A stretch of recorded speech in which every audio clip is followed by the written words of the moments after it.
They say he stirs his coffee with chopsticks using the vortex method. He says it's the only true way to optimize the taste of his coffee at the molecular level. And they're right. Good morning. Welcome to the Daybreak Show. I am the Sultan. We'll get started, but first, coffee.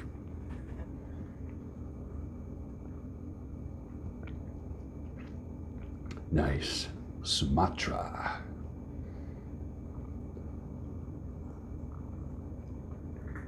Perfect on a cold morning.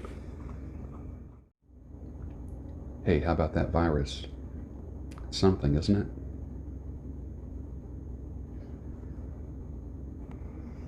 Jesus rose from the dead, and you can't even get out of bed.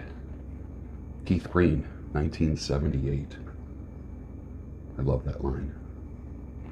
In 1971, photographer Victor Baldwin made approximately $700,000 from sales of "Hang in There, Baby" posters. Much of went to settle his divorce. He was able to quit his job because of the sale of the posters. What he did was he had cats, and he took a cat and he would watch his cats climb things like curtain rods and climb things around the house. And he caught a picture of his cat hanging on a rod, took a picture of it, put a caption underneath it that said, "Hang in there, baby." That would be, today, the equivalent of that would be $4,418,670.85 today.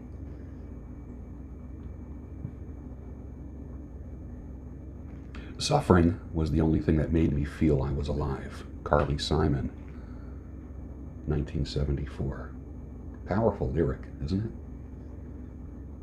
it? A bank borrows your money. They give you 1.5% interest if you're lucky. You borrow their money, and it's 22 to 26% interest. And people think that putting their money in a bank is the best thing to do.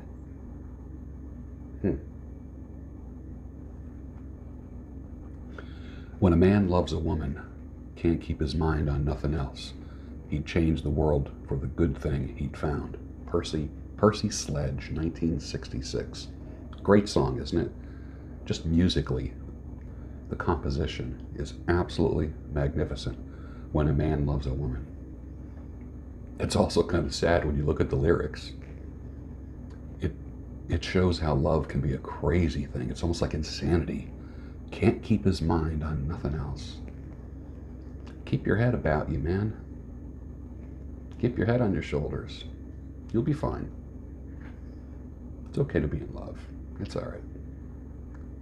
I want to say, just don't let it get to your head, but enjoy it. Enjoy the chemical reaction. Enjoy the chemicals in your body. That's cool. That's cool. You're not going to feel the same way about the person a year from now, 2 years from now, 5 years from now, 10 years from now. That doesn't mean you shouldn't go for it. You're just not going to feel it. It's going to be more reality-based. Nothing wrong with being in love, though.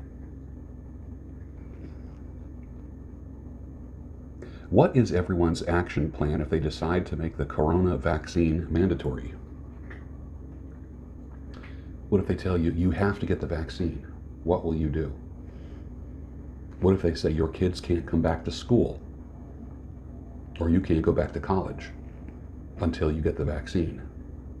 What if it comes down to that? What will you do? What if it's a law that you can't have a restaurant without the corona vaccine? You can't be a food service worker. You can't be a barber or a hairstylist if you don't have the vaccine. It may come down to that. Hey, Italy, you want to save a life? Turn away all the fake refugees. Stop settling Syrians and Africans in Italy.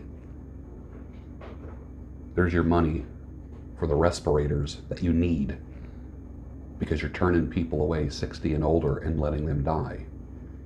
The EU is such a scam. It's run by Merkel. Germany in Brussels, Belgium. Such a scam, and the sheep just go along with it. Europe has always been like the whipping boy of the superpowers. And they thought by gathering together that they would be stronger. But guess what happened? They got weaker. All the individual countries got weaker and are living in fear. Good job, Europe. Maybe it's time to dismantle the EU and come up with a better alternative. You took in so many thousands and thousands and thousands of refugees, fake refugees. It's social engineering to change. Remember what Obama said? I want to fundamentally change the face of America. That means he didn't like the America that he saw. He and other superpower types don't like what they see in Europe. Italy will not be Italian in 20 years. It's going to be, you make a phone call and the message will say, press 1 for Arabic, 2 for Italian. Nothing against my Arabic speaking followers, friends, clients, and people I deal with on a regular basis. You just know that you've been socially engineered, you've been used. When they're shipping people from war-torn countries, which is bullshit, to civilized Western civ countries, they're trying to change the face of that country. People can come, these Somalians and Syrians, and I'm not being racist, and I don't need to explain myself about that. If you've watched me long enough, you know that I love all people. But I will tell you this. When you bring someone into your country, give them housing, clothing, food, cash assistance, full education, full medical care. That costs a lot of money. And the burden is on the taxpayers who get nothing out of it. It's not like my immigrants who came to New York with nothing, didn't take a penny, and started businesses a generation ago, 2 generations ago. They wouldn't even think of taking anything. Yes, they were poor. Yes, they struggled. But that is the story of the immigrant. Not forced resettling and social re-engineering. Let's get that through our heads.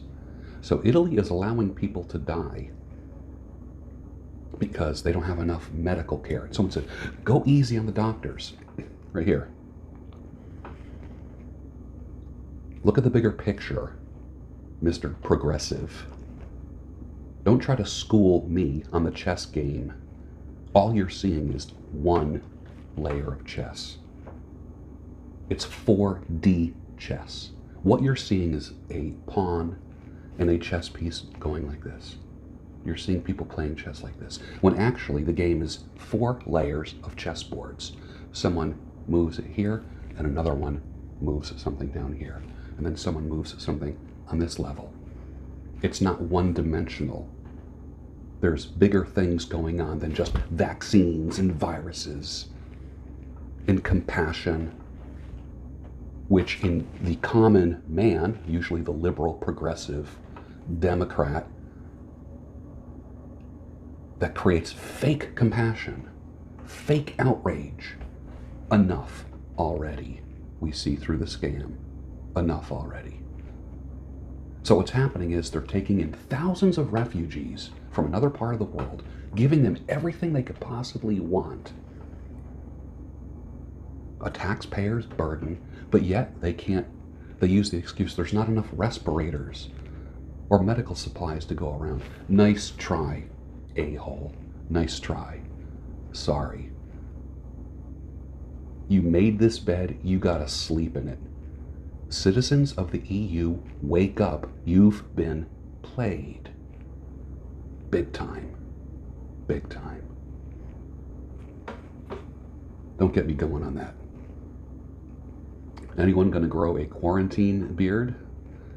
I heard yesterday that where I live, you can't go out between, is it 8 p.m. and 5 a.m. If you're caught out and you're not working, you can get fined. And how's that going to work? They don't want you out. They want you in your home at 8 p.m. and you're not able to come out until 5 a.m. I'm getting ready to go to work as soon as I'm done with this show. I go to work, I take a quick shower, and I go to work.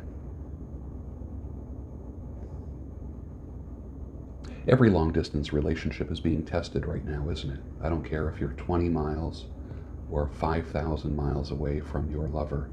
It's being tested. Will absence make the heart grow fonder, or will it be out of sight, out of mind? Or when the cat's away, the mice will play?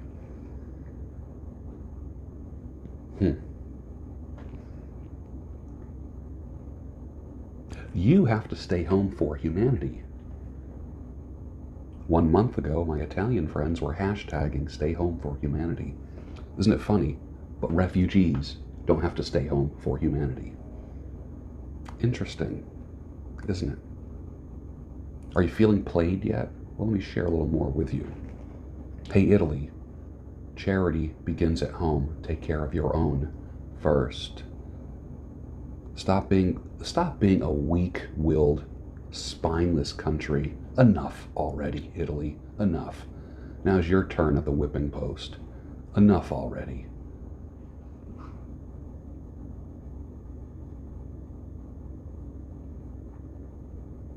The EU found enough money to accept and fully support several million refugees, but doesn't have the money to treat and save people over 60 years old. What kind of math is that? The EU lacks leadership, true leadership. All the money is there. They're just choosing not to save the elderly. Don't forget to check out my brother Tony Bruno's YouTube channel called T21 Surfer. I'll put a link for it down below. He just did a video called Florida Man, which was pretty interesting, and something very spontaneous happened in the filming of that video that I think you'll get a kick out of. And with that, finish your Sumatra, and I'll see you tomorrow on the Daybreak Show, your home of sanity, clarity, and reason.